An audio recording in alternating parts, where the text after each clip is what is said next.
आप लोग को बताना चाहिए था जनता को कि तुम्हारी गाड़ी में E20 डल रहा है अब।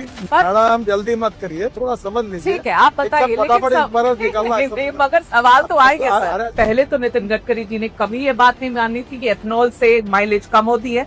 जब हरदीप पुरी जी ने ये बात मानी तब उन्होंने मानी। ब्लेंडेड पेट्रोल जब यूज कर रहे हैं तो माइलेज कम होगी कि नहीं, बस इतना ही पूछा मैंने। आप गलत बोलती हो, फिर समझो। देश की जनता अभी सीरियसली कंफ्यूज है कि नितिन गडकरी जी के पास पेट्रोलियम का कारभार है कि इनके पास ट्रांसपोर्ट का डिपार्टमेंट है। आप एथेनॉल के ब्रांड एम्बेसडर बन के बैठे हुए।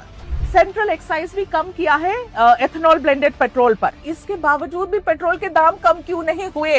ये सब सवाल आप पेट्रोलियम मिनिस्टर को पूछो। ये बढ़िया है। अभी आप देखो, आप क्या करती है? हाँ। आप तबला रग्गा बजाती है। अरे क्या तबला बजाती हो? आप अभी मुझे पूछ रहे हैं कि तुम पेट्रोलियम मंत्री हो, ये भी तुम बोलोगे? सर जो प्योर पेट्रोल है XP 170 रुपीज पर लीटर, 170 रुपए प्रति लीटर, सर कौन भराएगा गाड़ी में, बताओ? ये पेट्रोलियम विषय के जितने प्रश्न है ना, अब वो पेट्रोलियम मंत्री से ही बात करें। आपके बेटे की जो कंपनी है सियान एग्रो, उसकी नेट प्रॉफिट पिछले 5 सालों में 4500% ऊपर बढ़ गई है। इतने 1000 करोड़ की आप बना देते हैं हाईवे, और आपने एकदम बेस्ट टेक्नोलॉजी, बेस्ट मटेरियल, पहली बारिश घंटा हो जाता है, फिर आप कहेंगे कि सवाल पूछो तो गलत है।